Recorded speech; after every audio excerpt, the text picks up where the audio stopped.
So how many of you are from 0 to 100 group? Can you raise your hand if someone is here from that group? Just raise your hand. One, just one people. Two, three. Okay okay, good number of people. ठीक है, तो start करते हैं यार। देखो, ऐसी के लिए ऐसा ही सीआई मैंने इतना लेट क्यों रखा, बिकॉज लेट नहीं है really. It is not late to cover one topic, and I expected कि अभी तक आप शायद अपने आप से भी कर लो, बट ठीक है। तो देखो, basically whenever we invest और whenever we lend money to someone, ठीक है। तो यार Naveen, Aastha, please please mute yourself यार। ओके, हाँ। So whenever we lend money और whenever we borrow money, जैसे हमने किसी से कुछ मान लो 10,000 रुपीज लिए, ठीक है। तो द अदर पार्टी जो हमें लैंड कर रही है मनी को, right, the other party who is landing the money should have some motivation to land 10,000, right. तुम्हें 10,000 कोई एक साल के लिए क्यों देगा, राइट। अपार्ट फ्रॉम ही और she is your good friend, तुम्हें 10,000 एक साल के लिए कोई नहीं देगा, राइट। और अगर तुम 10,000 किसी से बोरो करना चाहते हो तो there should be some motivation for others. तो उसी मोटिवेशन को हम क्या देते हैं, रेट ऑफ इंटरेस्ट। मतलब यू कमिट समवन कि आप 10,000 तो दोगे ही दोगे, बट 10% एक्स्ट्रा भी दोगे, राइट। 10,000 तो दोगे भी दोगे, 10% एक्स्ट्रा भी दोगे, ठीक है। तो एक सबसे पहले हम अंडरस्टैंड समझेंगे कि what is time line. It starts with zero. This is the beginning of this is the beginning of second year और बिगनिंग ऑफ और end of first year, right. देखो यहाँ पे क्या हो रहा है, at this point of time मेरा फर्स्ट ईयर स्टार्ट हो रहा है। इस पॉइंट पे मेरा फर्स्ट ईयर तो एंड हो रहा है, सेकेंड ईयर स्टार्ट हो रहा है। यहाँ पे मेरा सेकेंड ईयर एंड हो रहा है, थर्ड ईयर स्टार्ट हो रहा है। ऐसे ये नंबर लाइन पे, हम नंबर लाइन पे आप वर्किंग करोगे तो आपका क्वेश्चन कभी गलत नहीं होगा, राइट। अब मान लो यहाँ पे स्टार्ट पे आपने 10,000 रुपीज बोरो किए at 10% rate of interest, right. तो अब यहाँ पे आपको कितना पे बैक करना पड़ेगा, can anyone tell? Just put it in the chat.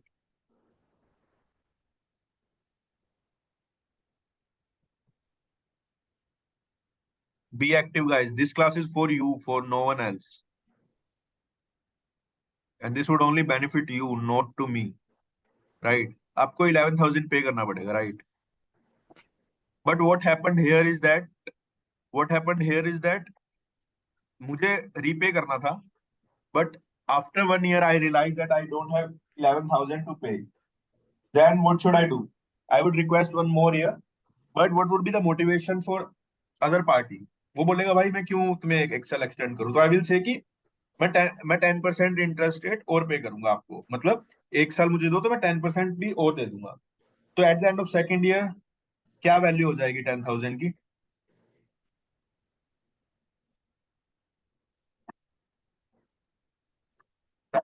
है ना, 12,100। तो मैं ये कह सकता हूँ कि 12,100 at the end of year two is equal to 10,000 at the end of year zero, ये कह सकता हूँ ना? Yes, no, right. या मैं ऐसा कह सकता हूँ 12,000 at the end of year two is equal to 12,100 into 1.1 at the end of year three, ये कह सकता हूँ, राइट। ठीक है, ठीक है। तो अभी देखते हैं, अभी क्या होगा कि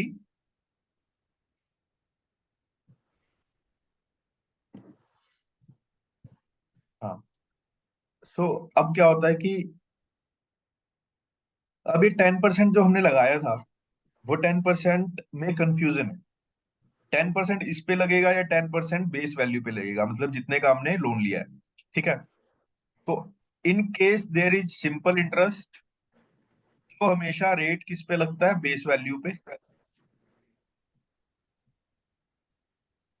and in case of compound interest, rate of interest लगता है, वो लगता है जो रिसेंट एक्यूमुलेटेड वैल्यू होती है, रिसेंट वैल्यू पे यहाँ पे 10% हमने इसका लगाया था, देखो 11,000 प्लस 11,000 का 10%, ये दोनों का कंबाइंड आ गया 12,100। फिर यहाँ पे आने के लिए 12,100 प्लस 12,100 का 10% जो लगाएंगे उसकी वैल्यू यहाँ पे आएगी। ये पूरा कंपाउंडिंग इंटरेस्ट चल रहा है, राइट। और क्वेश्चन में क्लियरली मेंशन होगा सिंपल इंटरेस्ट है या कंपाउंडिंग इंटरेस्ट है। समझ आया यहाँ तक? ठीक है। अभी बहुत बेसिक से फॉर्मूलाज हैं। देखो सिंपल इंटरेस्ट का ये फॉर्मूला होता है, P at any point of time is equal to amount at any point of time is equal to principal plus 1 plus rate into N.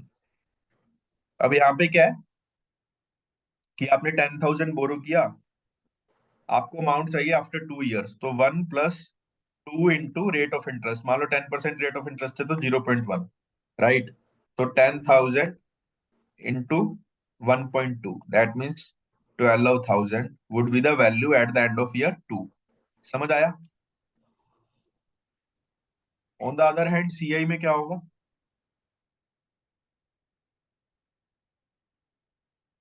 P1 + R⁴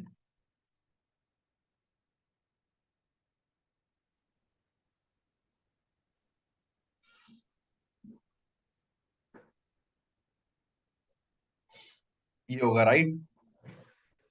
10,000 into 1.1 का square क्या होगा? 1.21 is equal to 12,100। ठीक है। और यहाँ पे value आई है 12,000 और यहाँ पे आई है 12,100। You can see the difference, right. Simple interest में हमेशा एक्यूमुलेटेड वैल्यू कम आती है और कंपाउंड इंटरेस्ट में ज्यादा आती है, राइट। अब आप एक चीज यहाँ पे नोटिस करो, first point, this is one of the important point. Eight the end of first year, eight the end of first year चाहे मैं सिंपल इंटरेस्ट लगाऊं, that is P into 1 + NR,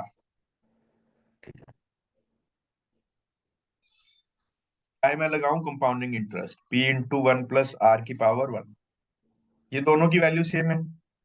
मतलब eight the end of first year जो interest है और जो accumulated value है वो दोनों केस में सेम आती है ना।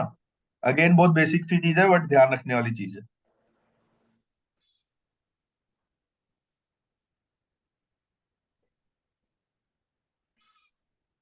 राइट।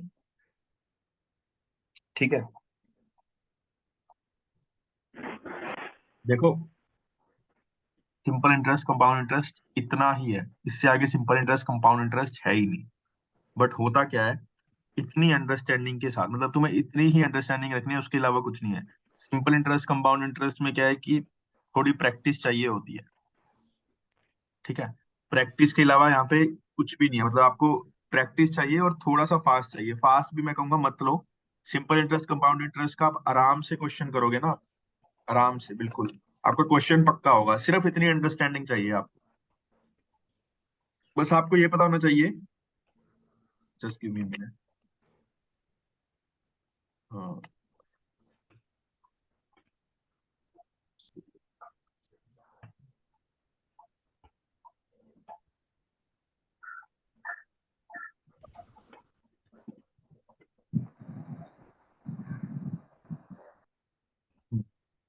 हाँ।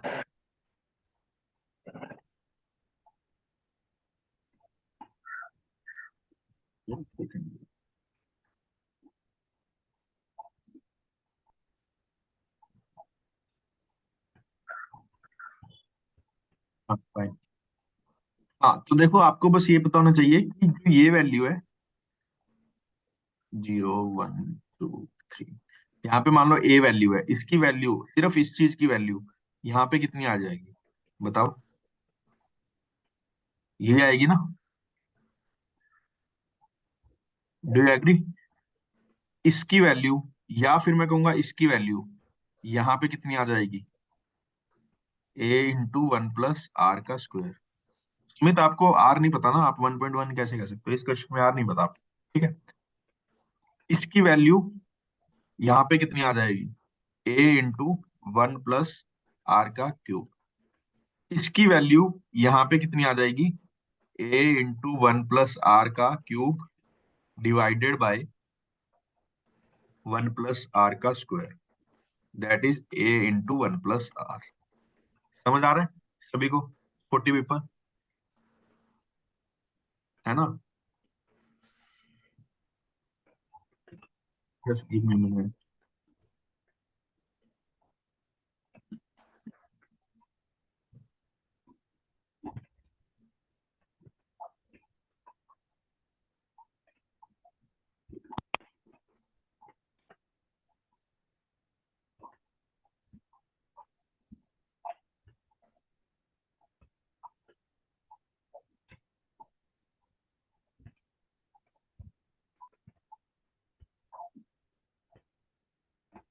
हाँ, तो इसमें क्या होता है देखो, आपको भी ये पता लग गया कि किसी भी पॉइंट पे, मान लो ये कोई रैंडम पॉइंट है, यहाँ पे ये इसकी वैल्यू, अगर मैं यहाँ पे कैलकुलेट करूं, इसकी वैल्यू यहाँ पे कैलकुलेट करूं, या इसकी वैल्यू यहाँ पे देखूं, वैल्यूज अलग होंगी, है ना? वैल्यूज तो अलग होंगी, बट उनकी जो रियल वैल्यूज है वो सेम ही होगी। जैसे हमारा वो केस था ना कि यहाँ पे 10,000 है, यहाँ पे फिर 11,000 है, यहाँ पे 1 to 100 है। ये ये तीनों वैल्यूज आपस में अलग अलग है, राइट? बट आप वैसे देखोगे, इसकी यहाँ पे वैल्यू और इसकी यहाँ पे वैल्यू, ये दोनों हम सेम है। क्योंकि आज आपको 10,000 दूंगा, या 1 साल बाद आपको मैं 11,000 दूंगा, राइट? आप दोनों में इक्वली हैप्पी हो, क्योंकि 11,000 के लिए आपको 1 साल वेट भी तो करना पड़ेगा ना, 1 साल का वेटिंग पीरियड भी तो है। 10,000 लोगे तो आपको आज इंस्टेंट मिल जाएगा। इतना समझ आया आपको?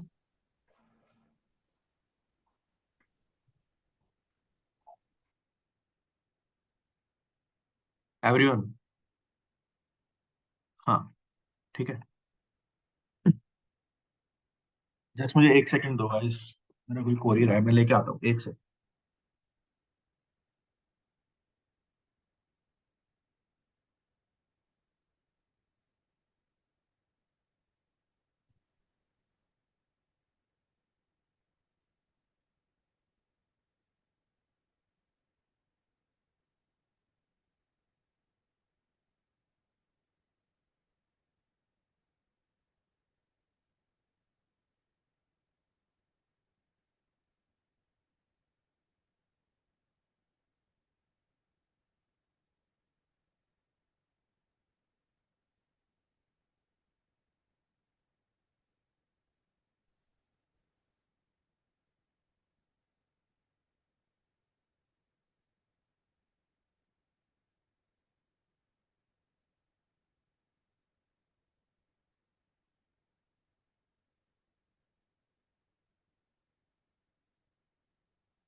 ठीक है, तो देखो, इंस्टॉलमेंट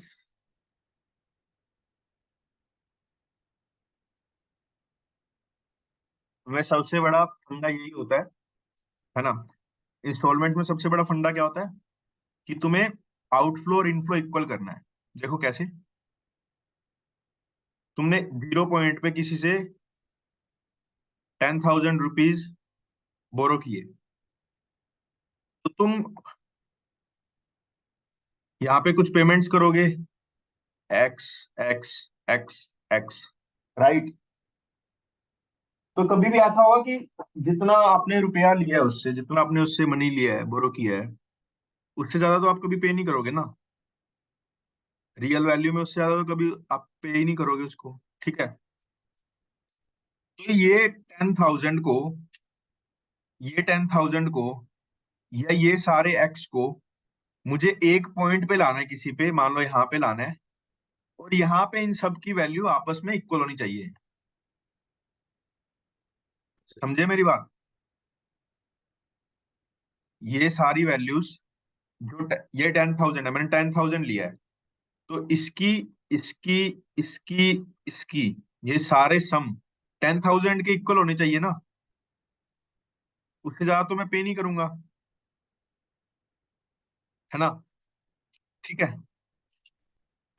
अब अगर ये सारे सम्स को मैं जीरो पे लाता हूँ, 0 पॉइंट पे, अब इन सारों की वैल्यू 10,000 होनी चाहिए।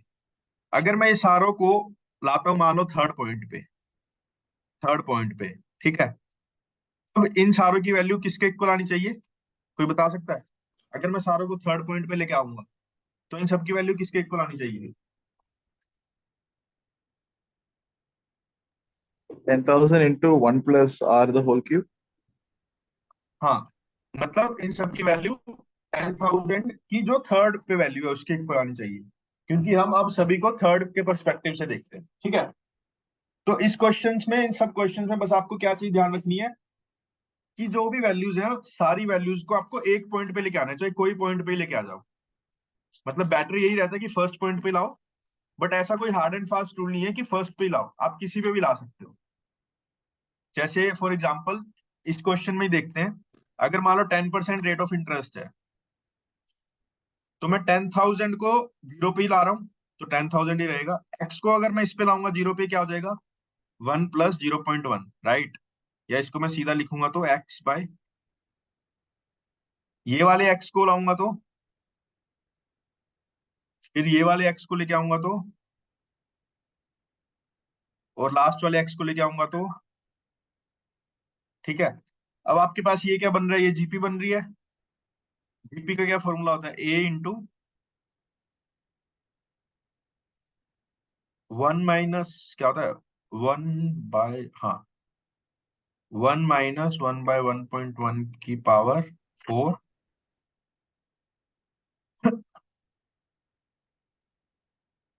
उसके बाद बस आपको ये कैलकुलेटर से सोल्व करना है, जो भी वैल्यू आएगी 10,000 डिवाइडेड बाय दैट, आपको एक्स की इंस्टॉलमेंट पता लग जाएगी, एक्स की इंस्टॉलमेंट पता लग जाएगी। ठीक है। अब यही चीज को अगर मैं मान लो फोर्थ पॉइंट पे करना चाहूँ तो मैं क्या लिखूंगा? 10,000 इंटू 1.1 की पावर 4 इज इक्वल टू, ये वाले एक्स की वैल्यू एक्स ही रहेगी, ये वाले एक्स की वैल्यू क्या आ जाएगी? 1.1 एक्स। ये वाले एक्स को आगे लेके जाऊंगा तो प्लस 1.1 स्क्वायर एक्स, और लास्ट वाले 1.1 क्यूब एक्स। ये भी जीपी बन गई। इसकी वैल्यू पता है, इस सब की वैल्यू पता है, तो एक्स की वैल्यू आ जाएगी। समझ आया इसमें?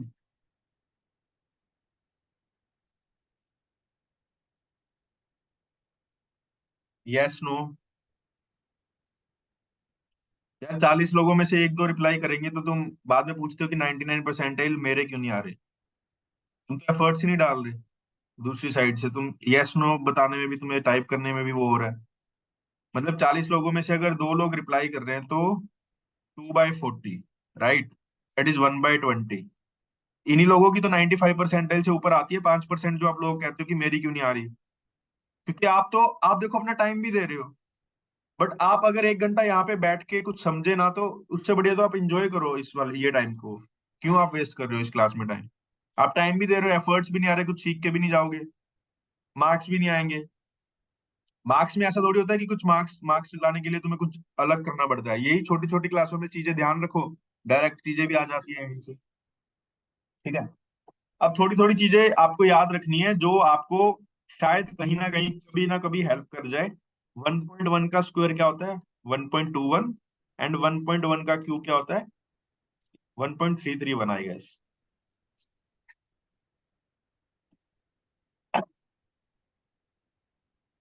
और 1.1 का 4 होता है 1.4641। ये एक बार चेक कर लेना तीनों, ये तीनों याद रहेंगी तो थोड़ा सा क्वेश्चन इजी हो सकता है ना। वो मैं बताऊंगा आपको कैसे होगा। सेम फॉर 1.2 का स्क्वायर अगर करूंगा तो 1.44 आती है। ठीक है।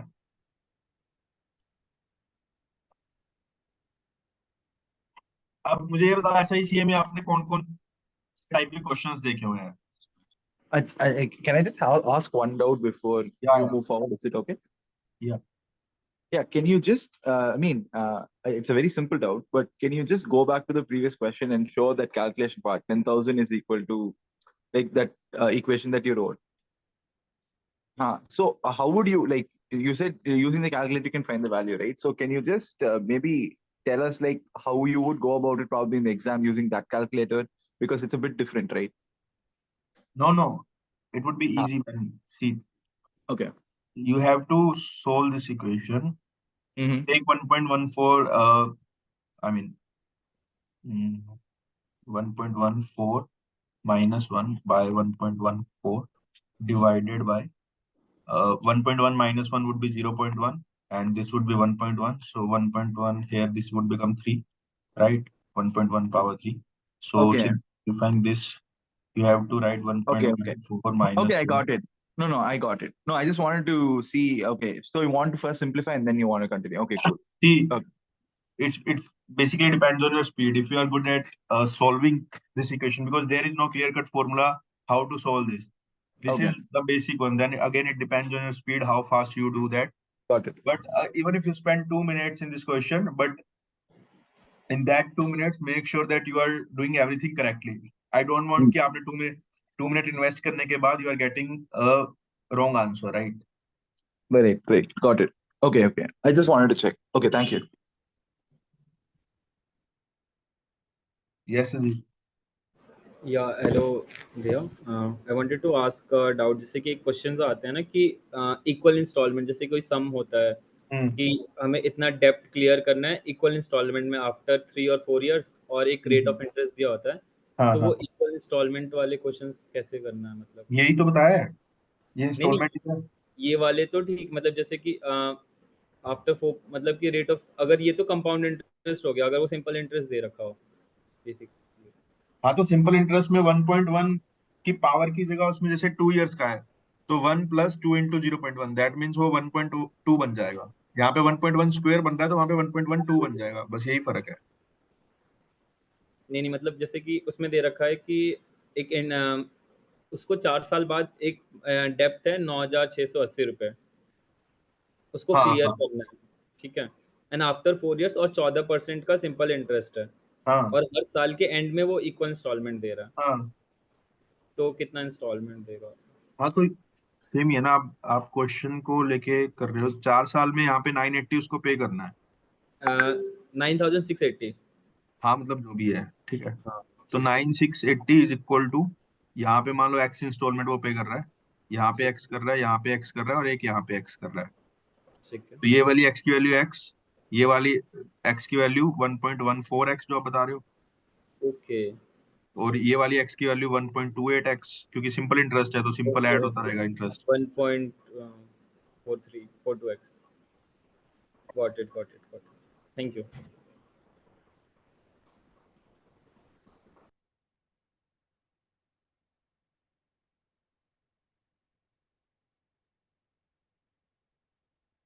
Any other doubt?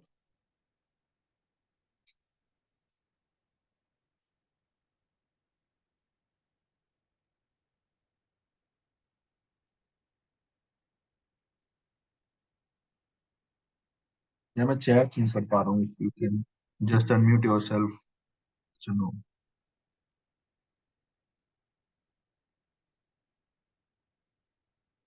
ठीक है, तो इतना समझ आया सभी को? Now we will jump to questions only, because यहाँ पे as such there is no concept. मतलब यहाँ पे ना देखो, सिंपल इंटरेस्ट कंपाउंड इंटरेस्ट में मैं आपको 5 मिनट और दूंगा, आप कोई भी कुछ भी डाउट पूछ लो, बिकॉज सिर्फ इतना ही है सिंपल इंटरेस्ट कंपाउंड इंटरेस्ट में। आपको दो फॉर्मूलाज पता होना चाहिए, जो मैंने लिखवाए थे ना ऊपर स्लाइड पिछले पेज में, ठीक है?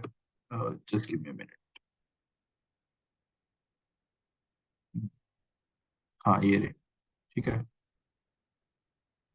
तो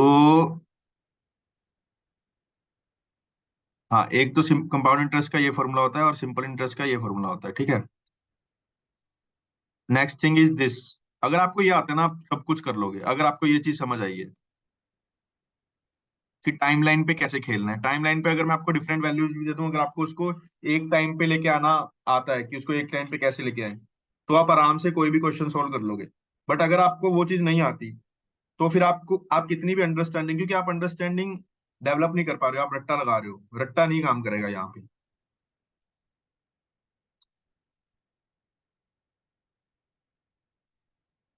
किसी को अभी भी डाउट है तो अनम्यूट करके पूछ लो, कि क्वेश्चन मैं आपसे ही करवाने वाला हूँ। यार अनम्यूट कर लो ना, why you people are raising hand. Hello जी, हाँ, ये पूछना था। पल्लव भाई, आवाज आ रही है आपको? बोलो वन एट ए टाइम। हाँ, कैन आई स्पीक नाउ? या या, actually I joined a bit late. I had to go somewhere. तो मेरे को SI वाला installment part I know quite well, but CI वाले में there is some sort of weird formula जो मैं हर बार put कर लेता हूँ, that I use, but जैसा आपने अभी बोला कि quite understanding के साथ में, तो sorry I missed, maybe if there is any recording I can see that, but वो literal sense में मेरे को नहीं पता कि basically होता क्या है उसमें installment में. I just know the formula, put करता हूँ आंसर निकलता है, but if you tweak the question then I guess I won't be able to do it. तो मतलब मेरे साथ ऐसे वो installment वाले question में particularly there is प्रैक्टिस करेंगे क्वेश्चन तो you will get the idea कि हमने क्या पढ़ा था। ठीक है। okay. Okay भाई. पल्लव जी, ये पूछना था हम्म कि I can we use on screen calci on exam day because and is it efficient to use that hmm because but I have depend करता है कि सीन. वेदर क्वेश्चन रिक्वायर्स और not. Sorry. Depends on whether the question requires the calculator और not. बहुत बच्चे ऐसे होते हैं कि अननेसेसरी उनको लगता है कि कैलकुलेटर यूज करने से आंसर आ जाएगा, बट हम्म. मेजरली कैट में होता है कि लास्ट स्टेप में इट्स एडवाइजेबल कि आप कर लो कैलकुलेटर अगर आपको लग रहा है यूज। बस जनरली क्या होता है कि आप हैंड रिटन सॉल्यूशन से ज्यादा फास्ट, ज्यादा एफिशिएंटली कर पाते हो। तो एंड कैट इन में होता है कि रियल. देखो, sometimes they will ask you to calculate 5.88%. If you don't know 5.88% is 1 by 17, so you will jump to the calculator. But the main point of that is you should know what is 5.88%. या. और पल्लव जी ये बोलते हैं कि वो exam के time पे hang होता है, लैग होता है, ऐसा तो कुछ नहीं होता?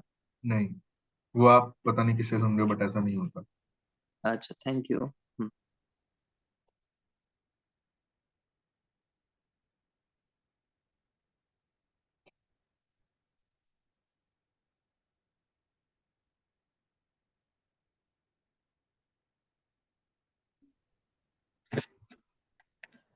ठीक है। So now we will do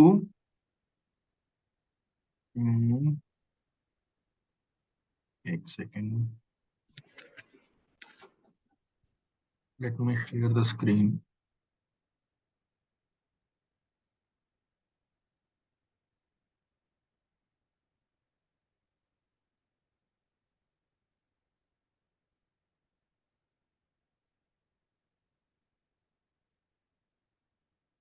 कौन सा आयुष लाइन वाला कौन सा? You have to be on the audio.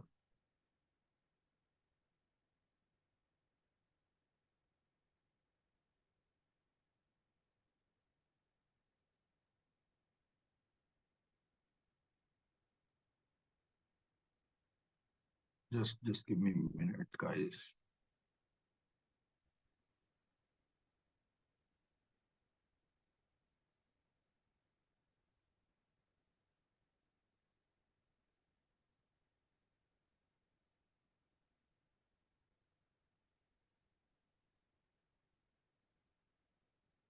This is that question.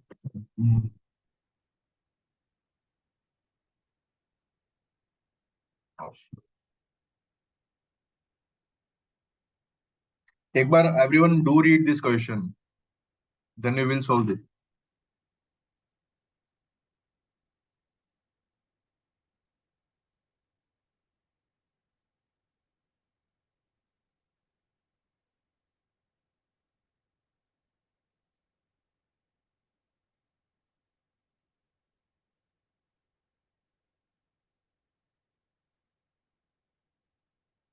समझ आ रहा है ये क्वेश्चन क्या कह रहा है?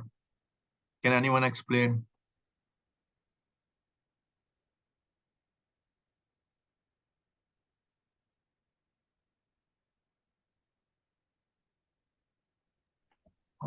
Yeah, can I try?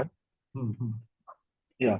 So basically, compound interest जो हमारा 3 years के बाद में हुआ, that is 1,456, and जो मेरा 2 years के बाद में, that is 880. तो मेरा इंटरेस्ट ऑन इंटरेस्ट मेरा बना, एंड एक मेरा नॉर्मल जो SI चल रहा है वो भी, प्लस जो मैंने इंटरेस्ट कमाया उसके ऊपर इंटरेस्ट ऑन इंटरेस्ट भरा, तो जो डिफरेंस आएगा that is interest plus interest on interest, वही वाला होगा. ठीक है, तो जस्ट इसमें दो दो तरीके से क्वेश्चन कर सकते हैं, ठीक है. The first thing is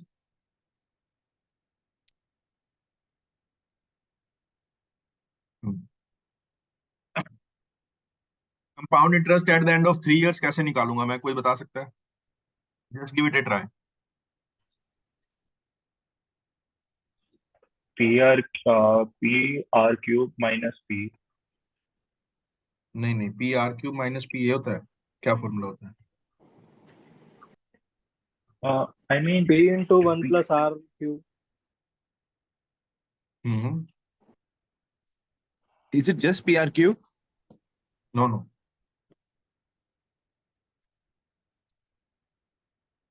try something else. Sir जो सेकेंड ईयर में जो अपने को मिला है और जो थर्ड ईयर का है, वो दोनों में डिफरेंस निकाल सकते हैं. नहीं वो नहीं, मैं सिर्फ जैसा फर्स्ट लाइन का मतलब क्या है जिसमें 3 अच्छा, years का इंटरेस्ट बोला हुआ उसने.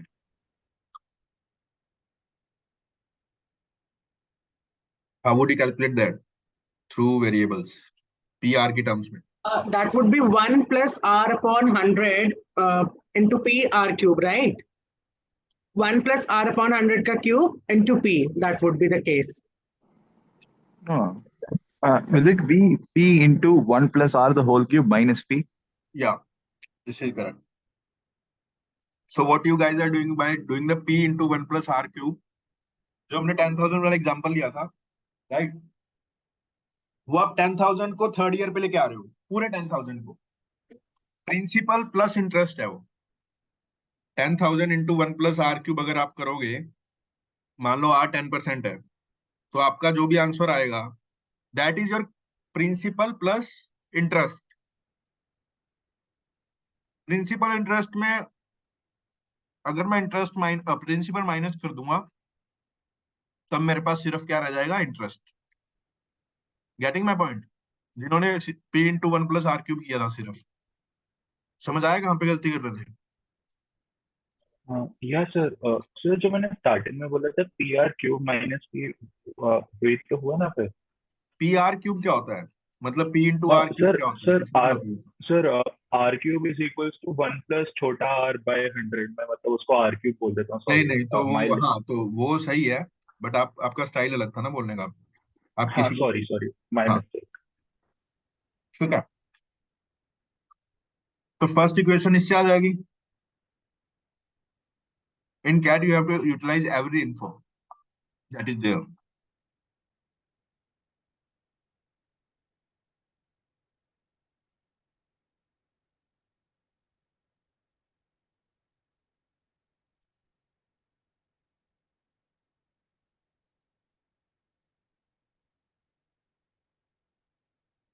फाइन. 2 इक्वेशंस 2 वेरिएबल सोल्व कर लोगे? कैसे करोगे बताओ? डिवाइड करके. क्या आ जाएगा डिवाइड करके? क्या होगा? क्या मिलेगा आपको? मल्टीप्लायर मिल जाएगा. Multiplier as in? मतलब 1 प्लस R, जैसे 3 ऊपर क्यूब है ना और नीचे स्क्वायर है, तो एक ही पावर बचेगी. नहीं नहीं भाई, ऐसे कैसे होगा? P को कॉमन लोगे अगर, P कट जाएगा, ऊपर बचेगा 1 प्लस R क्यूब माइनस 1, नीचे 1 प्लस R स्क्वायर माइनस 1. तो फिर 1 प्लस R अपॉन 100 को एक वेरिएबल ले लेंगे जैसे A, फिर उससे थोड़ा सिंपल हो जाएगा, देन वो क्वाड्रेटिक बनेगी.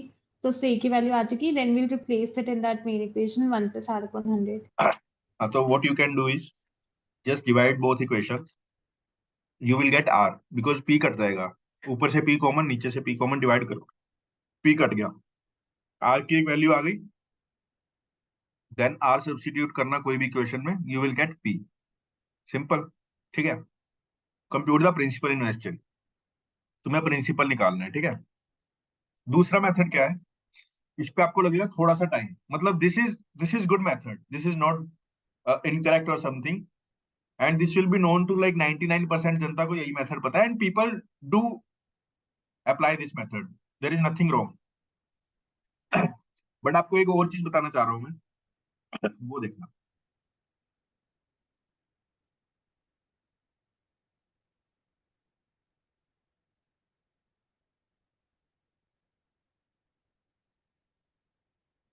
देखो यहाँ पे मान लो ये इंटरेस्ट है ए, 2 सालों का, तो 3 सालों का इंटरेस्ट क्या होगा, हमेशा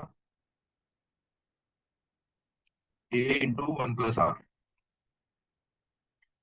इंटरेस्ट भी वैसे वैसे काम करते हैं जैसे जैसे अमाउंट काम करती है। जो टोटल अमाउंट हमने कैलकुलेट करी थी वो यहाँ पे क्या आ रही थी, this into 1+r, this into 1+r into 1+r, मतलब 1+r का whole square, this into 1+r का होल क्यूब, दिस इंटू। अब मान लो मैंने आपको 2 साल का इंटरेस्ट दे रखा है, मैं आपसे पूछूंगा 4 साल का इंटरेस्ट क्या होगा, तो बता पाएगा कोई? मान लो 2 साल का इंटरेस्ट x है, तो 4 साल का इंटरेस्ट क्या होगा?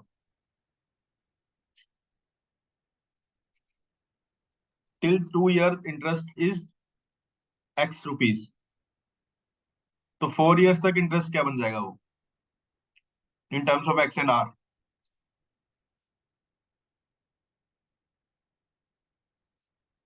बताओ कोई तो।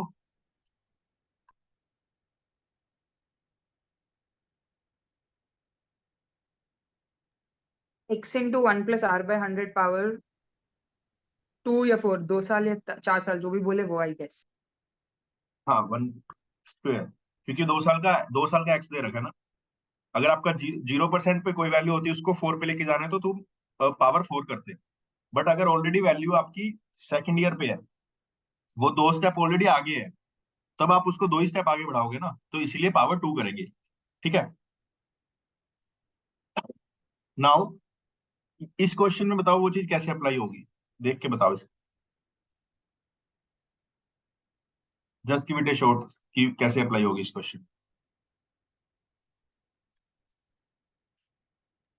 2 years का जो भाई कंपाउंड इंटरेस्ट है उसको प्रिंसिपल लेंगे, and then 880 into 1+r will be 1456. हाँ सिंपल, उसको आपको कुछ ज्यादा देखना ही नहीं है। 2 साल का इंटरेस्ट जो है, तीसरे साल का इंटरेस्ट क्या होगा, 1456 नहीं 880 इंटू 1+r, राइट। और उसकी वैल्यू में कितनी दी हुई है, 1456. तो इससे आर कितना आएगा बताओ जल्दी। 1.6 कुछ आया था, मतलब ये मैंने नहीं, क्वेश्चन कुछ नहीं आएगा, एग्जैक्ट बताओ ना, कैलकुलेटर होगा आपके पास। हाँ सॉरी,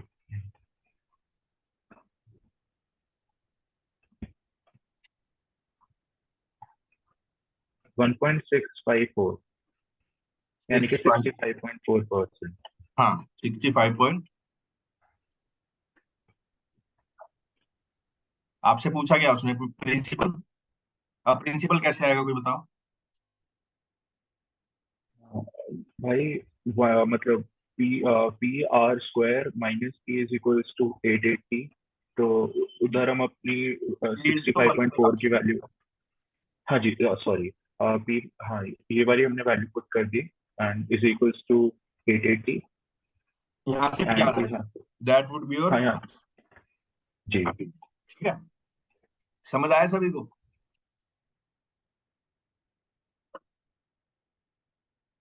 अमित आप गलत कर रहे हो यार, अच्छा आपने पहले वाले का आंसर दिया, ठीक है। समझ आया इतना सभी को? This is one of the CAT questions, और कैट में ऐसे ही आते हैं, they will make you apply the concept same रहेगा आपका, ठीक है। और आपको बेसिक, अगर आपको ये चीज पता भी नहीं है ना कि 880 into 1+r is equal to 1456 होता है, बेसिक जो मैंने पहले ही 2 इक्वेशन लिखवाई थी ना, उससे भी हो जाएगा।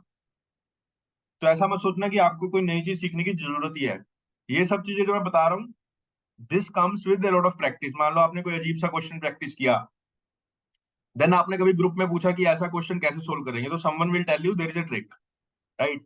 पर उससे पहले तुम्हारा बेसिक स्ट्रांग होना चाहिए। You should know everything related to the concept. कि उसने क्वेश्चन को घुमा दिया, इंस्टॉलमेंट मान लो उसने कह दिया कि हर टाइम कांस्टेंट इंस्टॉलमेंट नहीं देगा वो, हर साल उसकी इंस्टॉलमेंट की वैल्यू डबल होती जा रही है, तब आप कैसे करोगे, राइट? तो वो सब चीजों के लिए वही तुम्हें पता है कि ठीक है, मैं एक्स की जगह क्या रखूंगा, पहले साल एक्स, फिर 2x, फिर 4x, फिर 8x, डबल डबल कर दी, ठीक है। और उसके बाद सबको वो करना है, मुझे प्रेजेंट वैल्यू पे लानी है, जीरो पे, तो वो सिंपल मुझे डिवाइड से करना है, right? Now let's another question. भाई एक चीज बस कंफर्म करनी है, रिकंफर्म करनी है कि इन शॉर्ट हम ये बोल रहे हैं कि हमारा हमारा जो कंपाउंड इंटरेस्ट है या हमारी अमाउंट है, each and everything increases by the same rate. Simple हमारा ये फंडा है ना बस। हाँ, तो कितने के मतलब अगर मैं थर्ड मतलब अगर मैं फिफ्थ टू सेवेंथ भी जाऊं तो भी मतलब वो जो डिफरेंस आएगा उतने में ही, मतलब पर्टिकुलर ईयर्स का अपना अपना चलता रहेगा, बट वो रेट उतना ही रहेगा हर साल का। देखो, उसमें भी कई बार कैट ऐसा क्वेश्चन देता है कि पहले 3 साल का रेट 10% है, बियॉन्ड दैट रेट इज 20%। तो उसमें तुम्हें क्या करना है, पहली वैल्यू, मान लो जो जीरो पे वैल्यू है उसको थर्ड ईयर पे लेके जाओगे, तब तो किस किस से मल्टीप्लाई करोगे, 1.1, 1.1, 1.1। और उसके आगे वाले ईयर्स पे अगर उसको शिफ्ट करोगे, तब आपका फैक्टर क्या यूज होगा, 1.2। जी। ठीक है। तो जब वैसे क्वेश्चन आए तो आप बेसिक पे मूव कर सकते हो। जब आपको लगे कि यार मेरा आंसर दूसरे मेथड से सही या गलत कुछ भी आ सकता है, फिर आप बेसिक पे शिफ्ट कर जाओ, उसमें भी कोई हार्म नहीं है।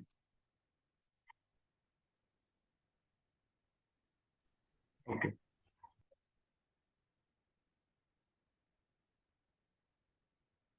एक second।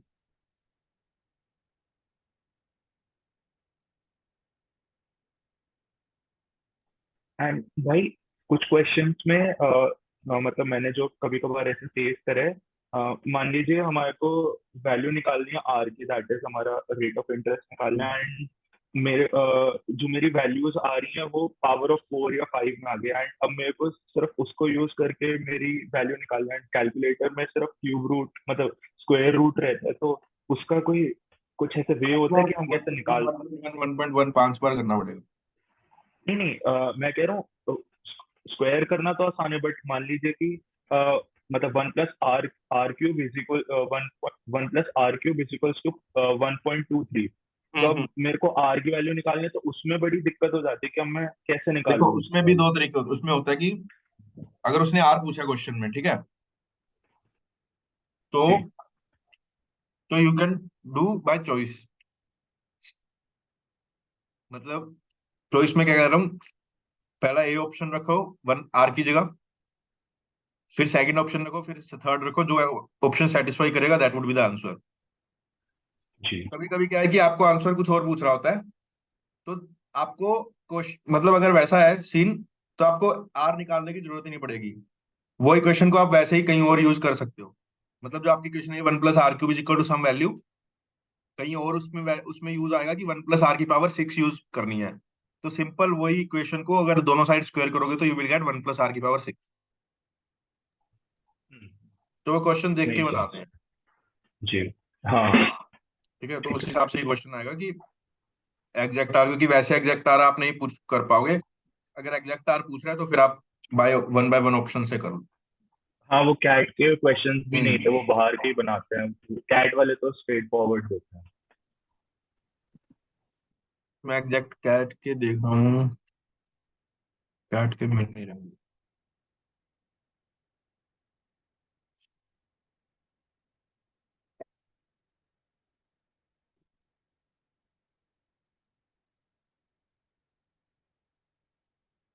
ये लेटेस्ट कैट का देखते हैं, कैट।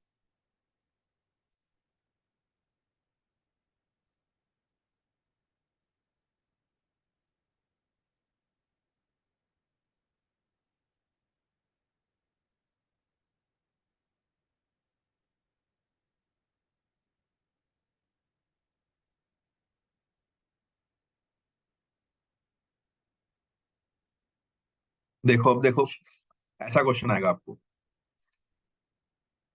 ये क्वेश्चन ना ही तो आपने पहले पढ़ा होगा, ना ही कभी पढ़ पाओगे क्लासेस में। सिंपल आपकी बेसिक अंडरस्टैंडिंग टेस्ट करेगा। आप एक बार इसको पढ़ो, आप फिर मुझे यू हैव टू एक्सप्लेन कि क्या है एग्जैक्टली है। मैंने भी नहीं पढ़ा, मैं भी अभी पढ़ रहा हूँ।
समझ आया सभी को?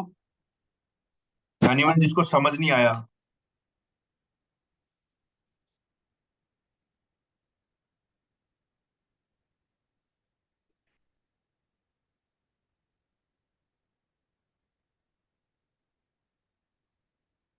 Anyone who didn't even understand the question?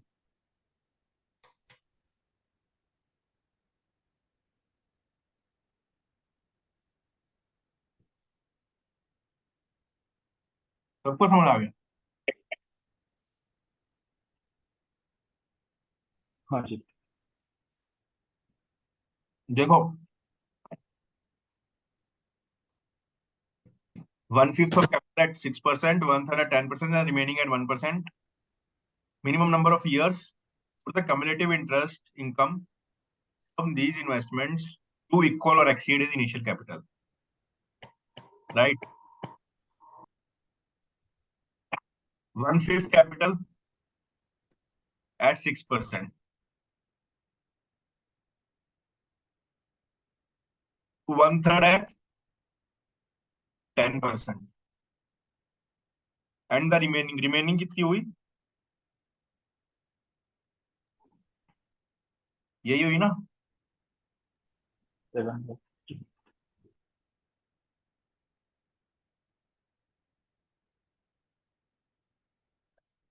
Remaining है 7p by 15 into 1%. ये मेरा 1 साल का इंटरेस्ट। सिंपल इंटरेस्ट इसीलिए दिया है ताकि क्वेश्चन उसका इजी रहे, टाइम टेकिंग ना बने, है ना? एन ईयर्स का इंटरेस्ट रेट क्या होगा? सिंपल है, तो 1 साल का अगर इंटरेस्ट रेट ये है तो एन ईयर्स का इंटरेस्ट रेट ये हो जाएगा इनटू एन। इक्वल और exceed is initial capital. Initial capital क्या थी? पी। ठीक है, मिनिमम एन पूछना है। पी से पी कट जाएगा, ये पी से पी, पी पी कट गया। तो बेसिकली जब तुम इसको पूरे को सोल्व करोगे क्या आएगा? नहीं,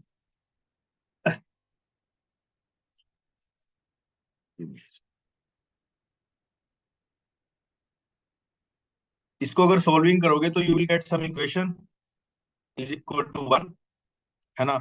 तो n by is equal to 1 by, मान लो ये x आ गया, x क्या आ रहा है तुम्हारा यहाँ पे? 20 ऐसा आ रहा होगा। तो मिनिमम पूछा है तो एन वुड बी, मिनिमम पूछा है ना, तो एन वुड बी 20, 20 और ग्रेटर देन 20, इसलिए हम 20 सिलेक्ट करेंगे। ठीक है, समझ आया सभी को? ऐसे क्वेश्चंस आते हैं, बट अभी आपका माइंड थोड़ा काम है, थोड़ा अंडरस्टैंडिंग के मूड पे है, तो इसलिए आपसे हो गया। एग्जाम में यही क्वेश्चन बहुत लोगों को टफ लगता है।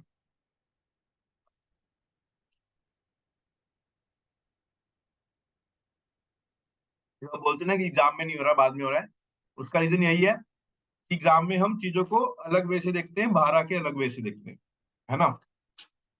एग्जाम में आपको दो, आपने पहले 3-4 क्वेश्चन आपसे सोल्व नहीं हो तो आपको लगेगा कि ये क्वेश्चन भी सोल्व नहीं होगा, बट यहाँ पे आपने एज ए इंडिविजुअल क्वेश्चन किया और आपको लगा कि ठीक है, मतलब मैंने चीजें समझी हैं इसलिए मुझसे हो जाएगा, तो आपसे हो भी गया,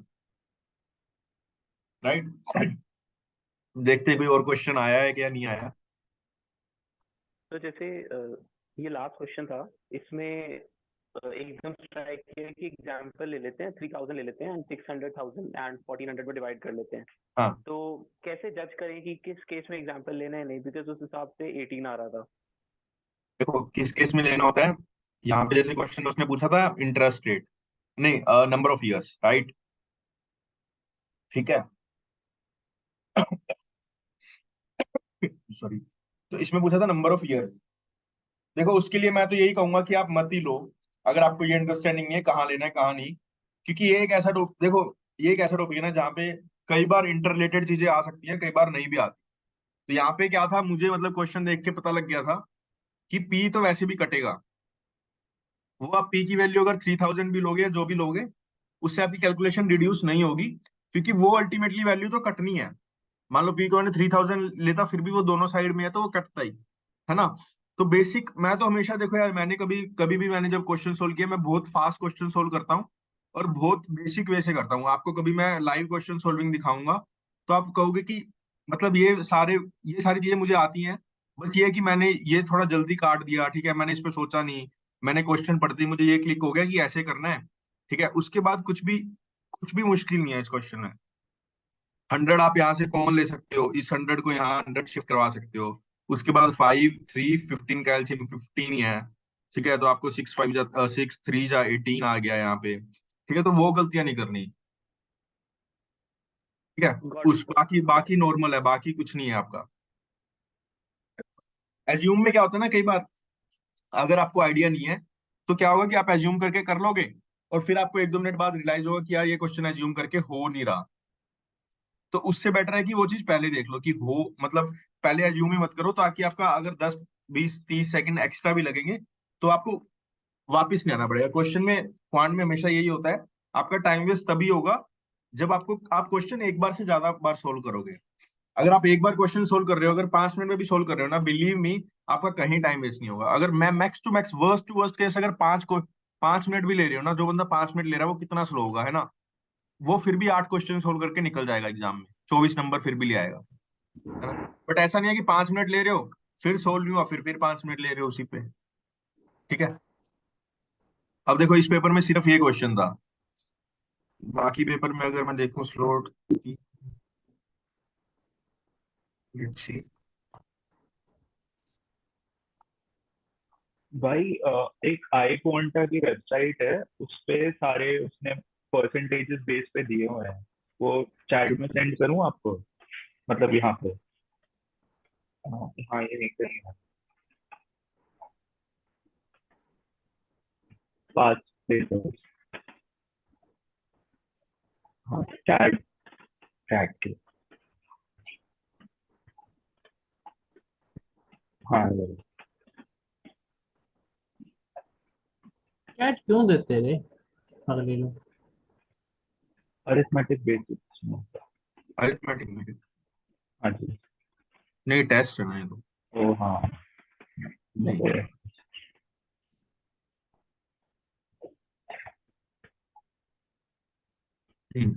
ये क्वेश्चन ट्राई करो।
समझ आया सभी को?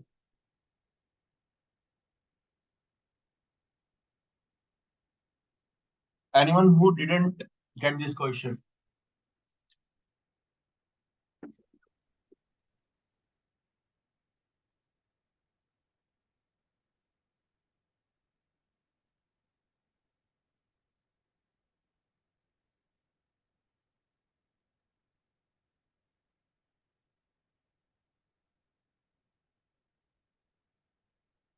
Everyone got the right answer. ठीक है. That means question is solvable, right? It's a five liner question, and in the CAT this question might be 5 to 6 liner also, है ना? बट पढ़ के आपको लगा कि कुछ मतलब सोल्व करने के बाद कि कुछ था इतना डिफिकल्ट इसमें. व्हाट हैपेंस कि हम प्रैक्टिस अगर करेंगे ना क्वेश्चंस की तो एवरीथिंग लुक्स डिफिकल्ट. बट अगर हमें टॉपिक आता है तो at least we get some confidence कि हाँ यार कर लेंगे, मतलब at least we can give it a shot in not even in round 1 but in round 2 और राउंड 3, है ना? कभी तो शॉट दे सकते हैं.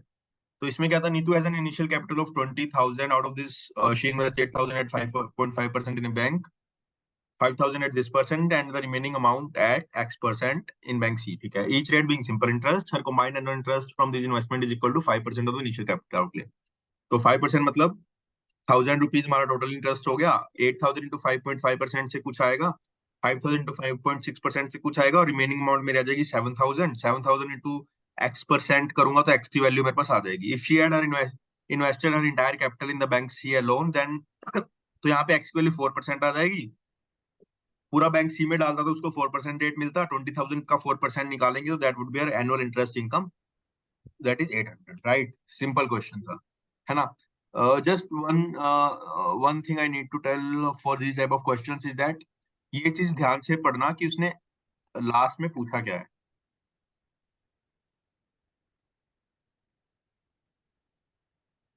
यहाँ पे एनुअल इंटरेस्ट इनकम पूछा है, कभी कभी पूरा टोटल अमाउंट भी पूछ सकता है वो, right?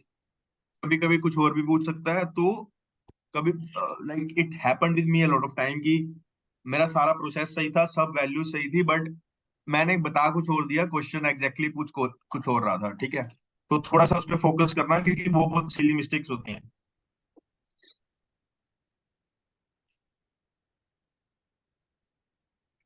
I think there is just one question.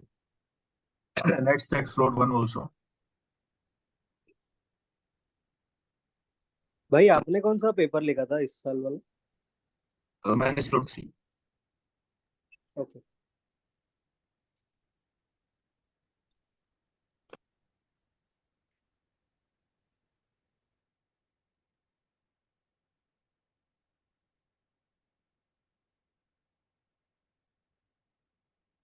Try this question. This would be the last question for the class.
I hope everyone got the answer. Anyone who didn't get this question?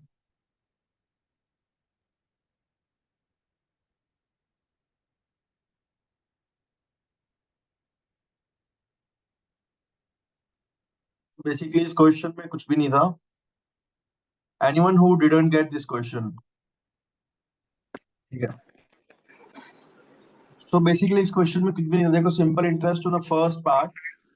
ठीक है. So there is two part of savings. First part में उसको 15% per annum for 4 years. ठीक है. तो इसका क्या हुआ, इंटरेस्ट की बात कर रहा है सिर्फ. ठीक है, अमाउंट की बात नहीं कर रहा वो. तो 15% अगर सिंपल इंटरेस्ट 4 साल के लिए कितना हो जाएगा, 60% हो जाएगा, राइट. 15 into 4.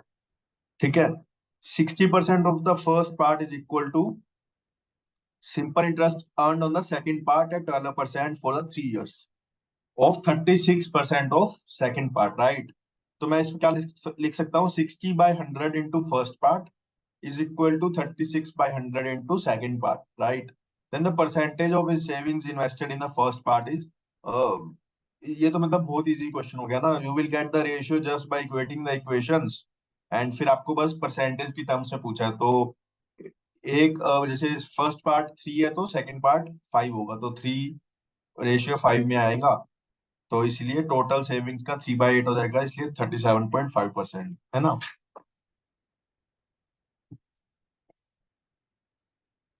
राइट. सो अभी देखो आप, this is just to make you guys practice more, है ना. तो हमने 3 स्लॉट लिए, तीनों में पहली बात तो एक एक क्वेश्चन आया था, राइट. तो आप खुद देखो कि बिफोर अटेंडिंग दिस क्लास आपको लग रहा होगा कि सिंपल इंटरेस्ट कंपाउंड इंटरेस्ट में कुछ ज्यादा कुछ है. Obviously, there can be questions which are more difficult than this. These are like simplest levels. But अगर आपने टॉपिक्स करा होगा तो there might be a chance कि सिंपल लेवल का क्वेश्चन आ जाए या इससे भी डिफिकल्ट क्वेश्चन आएंगे, तब भी आप कर पाओगे, है ना. But if you don't have your basic sorted तो it would become lot difficult कि आपको समझ ही नहीं आएगा पेपर में आपको करना क्या है. तो द मेन थिंग इज कि जो आपको ये चीज की है इस पे वर्क करो. Then after this now go back to the CL past year PDF. उस पे जब सारे सिंपल इंटरेस्ट कंपाउंड इंटरेस्ट के क्वेश्चंस है वो करो. I know there will be a lot of things जो आपको नहीं पता होगी वहां पे. Then try to discuss those things in the group में आपको सॉल्यूशंस भी मिलेगा. अगर नहीं, अगर कुछ क्वेश्चंस का आई माइट रिस्पॉन्ड, है ना, तो take lead from them and then from somewhere you will get कि उसको करना कैसे है. Then practice that questions again and again. कुछ इंपॉर्टेंट चीज है तो उसको नोट करो. इतना आप करोगे that will be more than sufficient for any topic. उसके पूरे बेसिक समझो. ठीक है. अब देखो इसमें क्वेश्चंस बहुत लेवल के आते हैं. मतलब आप SSC एग्जाम दोगे तो अलग लेवल आएगा, कैट का दोगे तो अलग आएगा, एनमेट का दोगे तो अलग आएगा, है ना. किस क्वेश्चन कई जगह पूछता है कि सिंपल इंटरेस्ट पे 9 टाइम्स अगर अमाउंट हो जाएगा, है ना, तो क्या आएगा. तो ये सब है. ठीक है. बट किस एग्जाम के लिए कैसा क्वेश्चन आएगा, that you have to research. And the best resource for that is past year का जो आप चैप्टर वाइज है वो सारा आप देखो, है ना. वो पूरा देखने के बाद फिर प्रोसीड करो आप उसके बेसिस पे. Getting my point. ठीक है. So with this we are ending the class. I hope आपको सही लगा हो. And post this you can anyways anytime start posting your doubts in the group. And best of luck for the game.